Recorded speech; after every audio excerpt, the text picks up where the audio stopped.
আজকের রেসিপির কি ইন্ট্রোডাকশন দিই বলো তো? তার চেয়ে চলো সরাসরি বলে ফেলি মাটন বিরিয়ানি। ঝরঝরে রাইস, নরম তুলতুলে মাটন আর মাখনের মতো গলে যাওয়া আলু, সো স্টাফার রেসিপি মাটন বিরিয়ানি। তো ঝটপট রেসিপিটা দেখে নেওয়া যাক। আমার কিন্তু মনে হয় মাটন বিরিয়ানি বানানোটা একটুখানি ট্রিকি চিকেন বিরিয়ানির তুলনায়। তোমাদের কি মনে হয় আমাকে কিন্তু অবশ্যই জানিও। যারা তোমরা সহজেই খুব সুন্দর পারফেক্ট মাটন বিরিয়ানি বানাতে পারো তাদেরকে তো আমি প্রচণ্ড অ্যাপ্রিসিয়েট করি। তবে আমি কিন্তু আমার হাজব্যান্ডের থেকে বেশ কয়েকবার দেখে বারবার বানিয়ে তবে আজকে পারফেক্ট মাটন বিরিয়ানি বানাতে পারি। আমি অবশ্য রোজই কিছু না কিছু শিখতেই থাকছি, রান্না করতে আমার যথেষ্ট ভালো লাগে। তাহলে চলো কথা না বাড়িয়ে রেসিপিটা দেখে নেওয়া যাক। হেই এভরিওয়ান, কেমন আছো তোমরা সবাই? পিয়ালি রন্ধনশালায় তোমাদের সকলকে স্বাগত জানাই। আমি দেখতে পেয়েছো পেঁয়াজগুলোকে স্লাইস করে পাতলা পাতলা করে কেটে বেরেস্তা বানিয়ে নিয়েছি। মাটনটা ম্যারিনেট করেছি বেশ কিছু মশলা দিয়ে, সেগুলো আমি সব লিখে দেব। সাথে দিয়েছি পেঁয়াজ বেরেস্তা, টক দই, আদা রসুন বাটা। মাটনটা এখানে ম্যারিনেট করে আমি বেশ কিছুক্ষণ রেখে দিচ্ছি। যতটা রাখতে পারবে ততই ভালো, ওভারনাইট রাখতে পারলে আরও ভালো। নরম তুলতুলে হবে, সহজেই সিদ্ধ হয়ে যাবে। আলু নিয়েছি এখানে আমি 2 থেকে 3টে মতো। আলুগুলোকে কেটে জলে দিয়ে দিয়েছিলাম যাতে আলুগুলো কালো না হয়ে যায়। এবার আর কি, তেলের মধ্যে মাটনটাকে ভালোভাবে কষিয়ে নিতে হবে, কষিয়ে নিতে হবে জল ছাড়া অবধি। একটু পরে এখানে আমি অ্যাড করে দিচ্ছি আলুগুলোকে। আলুগুলোর সাথেও মাটনটাকে ভালো করে মিশিয়ে কিছুক্ষণ সময় ধরে কষিয়ে নিতে হবে। দেখতে পাচ্ছ আমি ঢাকা দিয়ে দিয়ে মাটনটাকে কষিয়ে নিচ্ছি। এদিকে কেশরের যে দুধটা সেটা তৈরি করে নিই। দুধের মধ্যে দিয়ে দিয়েছি কেশর, গোলাপ জল, কেওড়ার জল, মিঠা আতর। মিঠা আতরটা আমি খুবই কম পরিমাণে দিয়েছি কারণ আমার এসেন্সের যে গন্ধটা সেটা একটু খারাপ, খুব একটা ভালো লাগে না।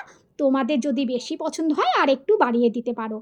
এবার এদিকে মাটনটাও আমাদের দেখতেই পাচ্ছ জল ছেড়ে দিয়েছে, ভালোভাবে কষানো হয়ে গেছে। এই স্টেজে কুকারে দিয়ে দেব আমি মোটামুটি 3টে সিটি। তোমরা যদি কুকারে ইউজ করতে না চাও তাহলে কড়াইয়েও করতে পারো, ঢাকা চাপা দিয়ে দিয়ে।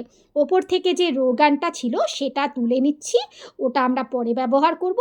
সাথে দিয়ে দিলাম গরম জল। এবার দিয়ে দেব কুকারে 3টে সিটি। মাটনটাকে আমাদের 80% সিদ্ধ করতে হবে। এদিকে চলো বানিয়ে নিই বিরিয়ানির রাইস।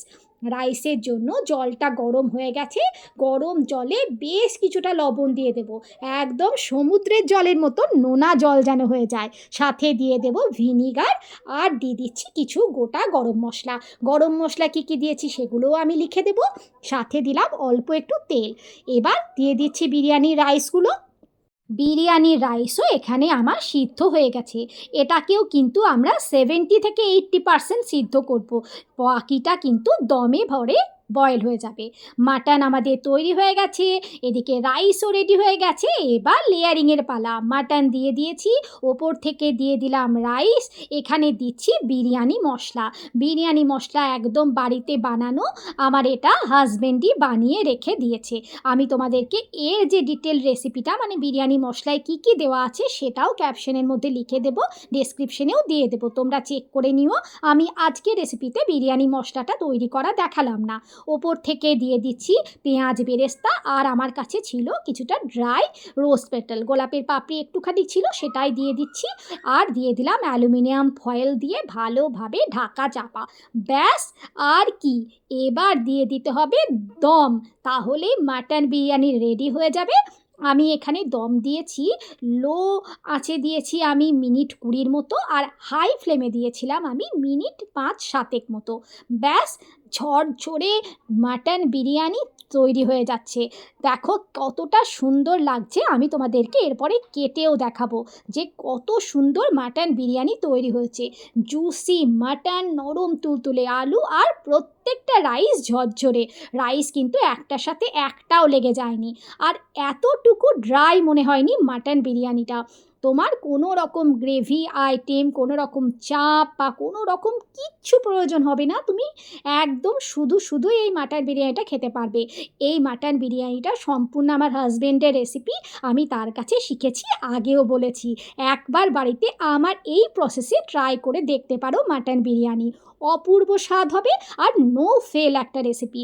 এমন কিছু ইনগ্রেডিয়েন্টও তোমাদের প্রয়োজন হবে না। বাড়িতে অবশ্যই ট্রাই করে আমাকে জানাবে তোমাদের কেমন লাগলো। ভালো লাগলে আমার চ্যানেলটাকে প্লিজ সাবস্ক্রাইব করে দিও। ফেসবুক থেকে দেখলে পেজটাকে ফলো করে দিও। আর বাড়ির সবাই খেয়ে কেমন বলল সেটাও কিন্তু জানাতে ভুলবে না। আর হ্যাঁ, আর একটা কথাও জানাতে ভুলবে না, তোমাদের কোন বিরিয়ানি ফেভারিট, মাটন বিরিয়ানি নাকি চিকেন বিরিয়ানি, কোনটা খেতে বেশি পছন্দ করো?